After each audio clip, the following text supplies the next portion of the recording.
Hello दोस्तों, गोचर और ट्रांजिट सीरीज कंटिन्यू करते हुए वैदिक ज्योतिष सीखे सीरीज में ये अराउंड मेरा 95th या 96 वीडियो अपलोड में करने वाला हूं।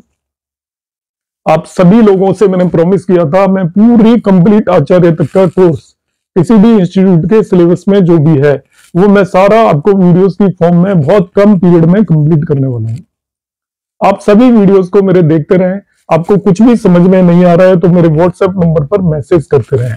आप चैनल को सब्सक्राइब जरूर कर लेना, नहीं जो भी वीडियो मिस हो जाएगा वो एक लिंक खत्म कर देगा आपकी एजुकेशन में। यदि आपने पूरा कोर्स किया भी हुआ है कहीं से तो आप इन वीडियोस को एक बार जरूर पूरा देखें। आपका बड़े आसानी से 15-20 मिनट रोजाना लगाने पर आपका पूरा सिलेबस रिवाइज हो जाएगा और आपसे रिफ्रेश हो जाएंगे वापस से, क्योंकि हम बहुत सारी चीजें पढ़ के आते हैं मगर वो over the period of time हम भूलना शुरू कर देते हैं और वही ऊंच और नीच की राशियों पर फंस जाते हैं एंड में, तो सारी हमारी एजुकेशन खराब हो जाती है। तो ये आप इसे ऐसे रिफ्रेशर कोर्स समझकर इन सारी चीजों को ध्यान से देखें। आज मैं बताने वाला हूं ट्रांजिट से रिलेटेड बहुत ही इंपॉर्टेंट पार्ट। मैंने प्रीवियसली ऑलरेडी एक वीडियो बना चुका हूं कि कोई भी किसी भी प्लेनेट का ट्रांजिट हम मून से देखते हैं और मून से किस किस भाव में कौन कौन सा प्लेनेट ट्रांजिट कर रहा हो, किस किस भाव में ये भाव है तो वो शुभ होता है। इनके अलावा बाकी भाव में या तो वो अशुभ होगा या न्यूट्रल होगा। तो इस बारे में मैं ज्यादा डिटेल में नहीं जाऊंगा, वो वीडियो देख सकते हैं। यहाँ पे केवल मैंने आपको प्रैक्टिकली एक्सप्लेन करूंगा मैं आज किस तरीके से देखते हैं। अब इन भावों में वो सन जैसे ट्रांजिट कर रहा है, मैंने सन का एग्जांपल ही पहले लिया था, तो आप देखिए केवल बेनिफिक ट्रांजिट कितने कम है, 44। एक प्लेनेट टोटल जो ट्रांजिट होंगे आपके 9 प्लेनेट्स हैं और 12 भावों में ट्रांजिट होंगे तो 108 ट्रांजिट बनते हैं, 108 भाव बनते हैं ट्रांजिट के। उनमें से केवल बेनिफिक ट्रांजिट 44 है, बाकी मेलिफिक है। तो मेलिफिक ट्रांजिट, अशुभ ट्रांजिट बहुत ज्यादा है और उनमें भी वेद हो जाता है। वेद कैसे हो जाता है कि जैसे सन का मून से ट्रांजिट 3rd भाव में तो वो शुभ होता है, मगर उससे 9th भाव में, मून से 9th भाव में कोई भी प्लेनेट बैठा हुआ है तो वो शुभ नहीं रहेगा। इसको बोलते हैं वेद। तो वेद का मतलब ये होता है कि सन सपोज 6th भाव में ट्रांजिट कर रहा है मून से तो शुभ ट्रांजिट है, अच्छे रिजल्ट मिलेंगे। मगर उसके 12वें भाव में, 6 का वेद है 12वां भाव, मून से 12वें भाव में यदि कोई भी प्लेनेट ट्रांजिट कर रहा है तो फल नहीं मिलेंगे। इसको हम वेद बोलते हैं।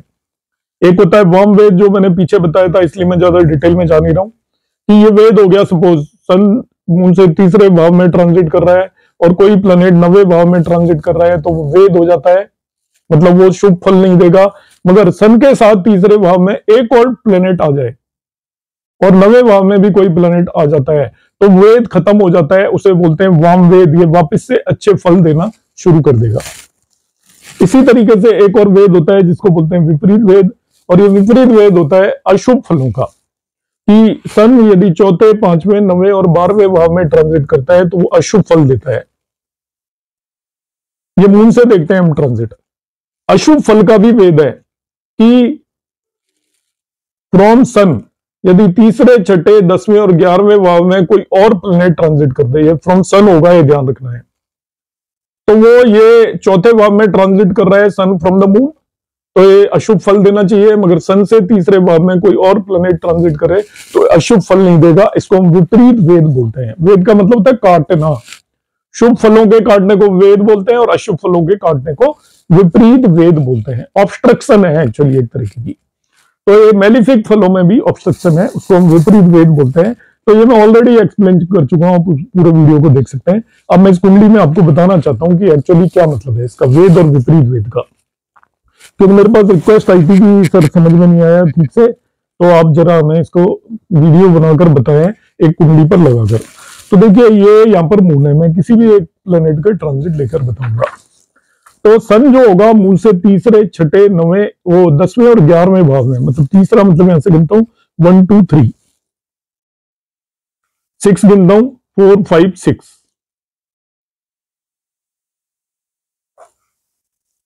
7 8 9 10 11। मून से जब सन 3रे, मून से देखना है आपको, काउंट कहां से करना है, लेकिन से मत करना। मून से 3रा, 6ठा, 10वां और 11वें भाव के अंदर यदि सन ट्रांजिट करे तो वो अच्छे रिजल्ट देता है। ये तो हुआ बेनिफिक ट्रांजिट का मतलब। तो आपको बेनिफिक ट्रांजिट का मतलब समझ में आ गया होगा, भाव मैंने वहां पे बताई दिए, तो वो आप इसका स्क्रीनशॉट ले लें या जैसे भी लिखना चाहें लिख लें। तो ये भाव पता चल गया, सन इन भावों में बेनिफिक रिजल्ट देता है। अब वेद का क्या मतलब है, देखिए यहाँ पे वेद है, तीसरे भाव का वेद 9वां भाव है, छठे का 12वां है, 10वें का चौथा है और 11वें का 5वां है। सन के केस में 6 भाव एक्चुअली वेद होता है, ये कोई रूल नहीं है मगर सन के केस में याद करने का तरीका है। तीसरे में वो अच्छे फल देगा, 9वें में कोई और प्लेनेट है तो वो अच्छे फल देना बंद कर देगा, इसे वेद कहेंगे। तो अब मैं आपको इसको एक्सप्लेन करता हूँ कि सपोज सन यहाँ पे ट्रांजिट कर रहा है, थर्ड भाव में ट्रांजिट में सन यहाँ पे आ गया, इसका वेद होता है 9th भाव। तो मून से 9th काउंट करो, 1 2 3 4 5 6 7 8 9। या 9th भाव पे कोई भी प्लैनेट ट्रांजिट कर जाए, सपोज मार्स ट्रांजिट कर रहा है, तो सन अपने अच्छे फल नहीं देगा, इसे वेद बोलते हैं।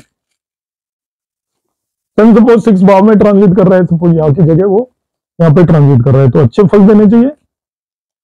मगर इससे छठे भाव का ट्रांजिट होता है 12वें भाव में, तो यहां पे यदि कोई और प्लेनेट, चाहे मरकरी कोई भी और प्लेनेट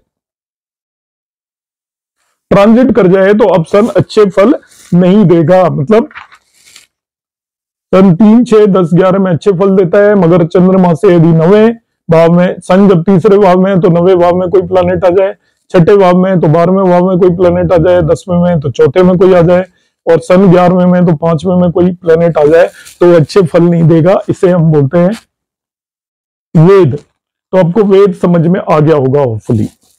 अब मैं यहीं पर एक्सप्लेन करूंगा वाम वेद क्या होता है। वाम वेद मतलब जो वेद हुआ, वेद का मतलब होता है ऑब्स्ट्रक्शन, अच्छे फल नहीं देने देगा।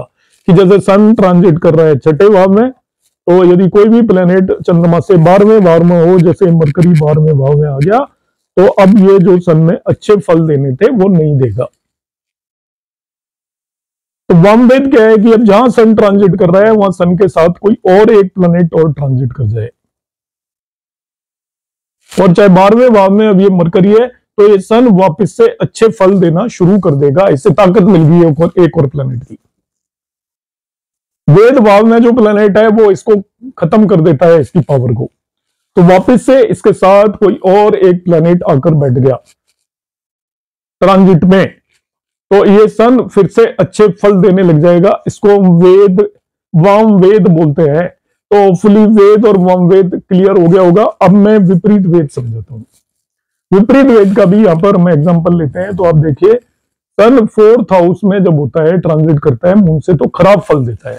तो 4th हाउस देखा मैंने मून से, तो सन को मैं 4th हाउस से, मून से 1 2 3 4, तो सन यदि यहां पर है तो एक खराब फल देगा, मैलिफिक रिजल्ट देगा। तो विपरीत जो वेद होता है वो मैलिफिक रिजल्ट को कट कर देता है। तो सन जब चौथे भाव में होता है तो ट्रांजिट सन से तीसरे भाव में, ध्यान रखना है मून से नहीं है विपरीत वेद, ट्रांजिट प्लेनेट से, उसी से ट्रांजिट सन से तीसरे भाव में यदि कोई प्लेनेट बैठा है तो इसका अशुभ फल या मैलिफिक रिजल्ट नहीं मिलेगा। तो ट्रांजिट सन यहाँ है, यहां से तीसरे भाव में जैसे 1 2 3, यहां पर सपोज में इसको, ये मार्स ही बैठा हुआ है, तो सन को क्योंकि ये मून से चौथे भाव में ट्रांजिट कर रहा है तो इसे अशुभ फल देना चाहिए था, मगर इससे तीसरे भाव में कोई भी प्लेनेट बैठा हुआ है तो वो इसे अशुभ फल नहीं देने देगा। ये होता है विपरीत वेद। और मैं एक एग्जांपल बताता हूं, और किसी का ले लेता हूं सन के अलावा, सपोज जुपिटर को ले लेता हूं। जुपिटर दूसरे भाव में शुभ फल देता है। एक और एग्जांपल ले लेता हूं, जुपिटर मून से दूसरे भाव में ट्रांजिट कर रहा है। ये जुपिटर यहां पे ट्रांजिट कर रहा है तो शुभ फल देगा। अब जुपिटर के दूसरे भाव का वेद कहां होता है? ये जुपिटर दूसरे भाव का वेद है 12वां भाव, चंद्रमा से 12वां भाव। तो चंद्रमा से 12वां भाव कौन सा हो गया? ये। तो यहाँ पे मरकरी ट्रांजिट कर रहा है, तो जुपिटर यहाँ पे ट्रांजिट कर रहा है और मरकरी यहाँ पे ट्रांजिट कर रहा है। तो जुपिटर को चंद्रमा से दूसरे भाव के अंदर शुभ फल देना चाहिए, मगर 12वां भाव इसका भेद है, वहां पे कोई प्लेनेट ट्रांजिट करेगा तो ये जुपिटर शुभ फल नहीं दे पाएगा। वेद हो गया, अब ये शुभ फल नहीं देगा। अब वामवेद कैसा होगा? कि जुपिटर के साथ कोई और प्लेनेट आकर बैठ जाए, सपोज यहाँ पे मार्स भी ट्रांजिट करने लग जाए, तो वेद भी कैंसिल आउट हो जाता है, वापस से अच्छे फल देना लग जाएगा, इसको वाम वेद बोलते हैं।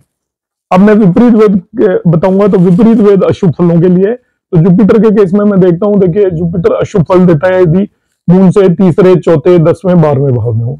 तो इनमें से कोई भी भाव में ले लेता हूं, सपोज तीसरे भाव में जुपिटर खराब फल देगा, तो तीसरे भाव में जुपिटर को बिठा देते हैं मून से, ये जुपिटर बिठा दिया मैंने तीसरे भाव में। ठीक है, अब ये बहुत बार जुपिटर लिख दिया है, तो मैं कलर चेंज कर देता हूं जिससे आपको, तो यहां अब इसे अशुभ फल देने हैं, तीसरे भाव में क्या देना है, अशुभ फल देना है जुपिटर को। तो इसका जो विपरीत वेद है वो दूसरा भाव है।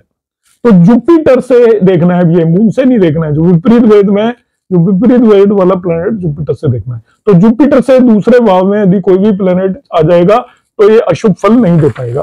तो जुपिटर है, उससे दूसरे भाव, जैसे यहीं पे शनि आके बैठ गया, तो अब जुपिटर ने जो, क्योंकि वो मून से तीसरे भाव में अशुभ फल देने थे, मगर जुपिटर से दूसरे भाव के अंदर एक प्लैनेट आकर बैठ गया, तो वो अब अशुभ फल नहीं दे पाएगा, इसको हम बोलते हैं विपरीत वेद। तो ये इस तरीके से मैंने आज वेद और विपरीत वेद आपको एक्सप्लेन करने की कोशिश की है। होपफुली आपको समझ में आ गया होगा। यदि नहीं समझ में आया है तो आप इसी तरीके से कमेंट बॉक्स में कमेंट डालिएगा, मैं आपको इसे फिर से एक्सप्लेन करने की कोशिश करूंगा। आपका एंड तक वीडियो देखने के लिए नमस्कार, धन्यवाद। आप कमेंट बॉक्स में जरूर कमेंट डालें, आपको वीडियो कैसा लगा, मेरी ये सीरीज आपको कैसी लग रही है।